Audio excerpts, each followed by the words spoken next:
On a quiet autumn morning, investigators stood along the edge of a wooded ravine outside a small town.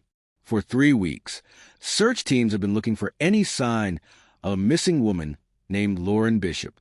Then, finally, they found something. At the bottom of the ravine, partially hidden beneath leaves and branches, lay a body.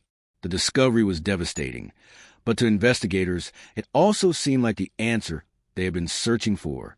The remains appeared to match Lauren's description. The clothing was similar to what she had been wearing the night she disappeared, and on the victim's wrist was a bracelet that looked almost identical to one Lauren's sister had described to police. For Lauren's family, the news was heartbreaking, yet it brought a painful sense of closure. After weeks of uncertainty, they believed they finally knew what had happened. Authorities moved quickly to examine the remains, and investigators publicly stated that the body was believed to be Lauren Bishop. The community mourned, and the case shifted from a missing person investigation to a suspected homicide. But only days later, everything began to unravel. Detectives received a phone call suggesting something impossible. Lauren Bishop might still be alive. The possibility raised a disturbing question. If the body was not Lauren, then whose body had investigators actually found? Lauren Bishop had been a 29-year-old dental assistant living in the quiet town of Ridgeview. Friends describe her as dependable and close to her family. She kept a steady routine and rarely missed work. On October 14th, security cameras showed her leaving the dental office shortly after 5 p.m. She waved to a co-worker, got into her car, and drove away. It was the last confirmed sighting of her. When she failed to arrive for dinner with her sister that evening, her family became worried. By the next morning, Lauren still had not contacted anyone. Her phone went straight to voicemail, and her car was missing. That afternoon, her family reported her disappearance. Investigators soon discovered her phone had last pinged near a rural highway outside town, a location that made little sense for her normal routine. Volunteers joined police in search efforts, and flyers quickly spread across the community.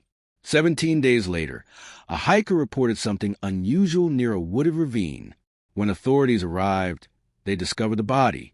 The clothing and bracelet appeared to match Lauren's description, and the location was close to where her phone had last been detected.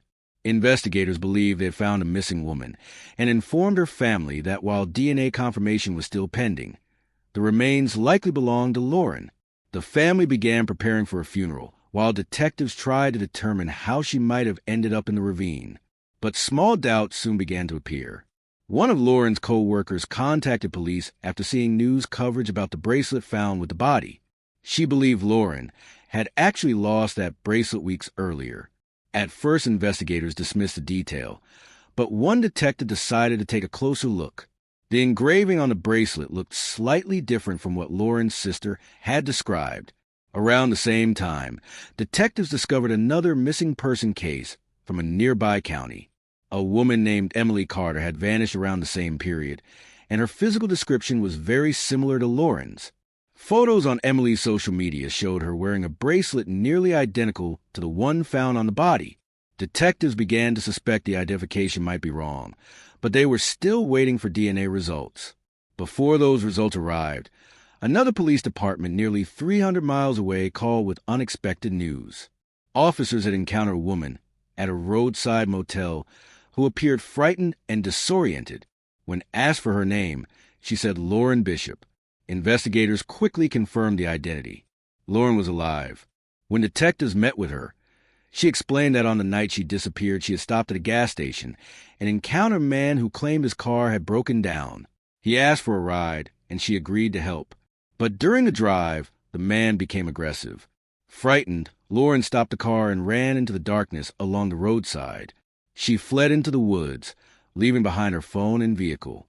Disoriented and afraid, she eventually reached another road and accepted a ride from a passing truck driver. Still shaken by the encounter, she continued traveling for days, moving between towns and staying in inexpensive motels before finally contacting authorities. While Lauren had survived, the DNA results confirmed the tragic truth. The body in the ravine belonged to Emily Carter, the woman reported missing in the neighboring county.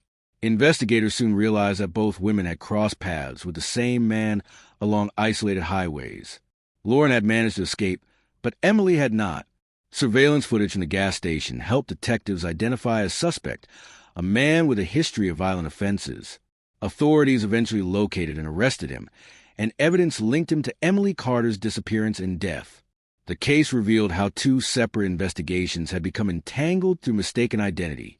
Lauren's family had mourned her loss, believing the worst, only to discover she was alive. Meanwhile, Emily Carter's family had spent weeks searching for answers, unaware that the body investigators had recovered was actually their daughter.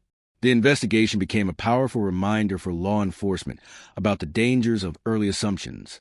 Clothing, jewelry, and physical resemblance can suggest an identity, but only careful forensic testing can confirm it. In the end, the case showed how complex criminal investigations can become. Investigators believed they had identified the victim, only to discover that the person they thought was gone was still alive, and the body they had found belonged to someone else entirely.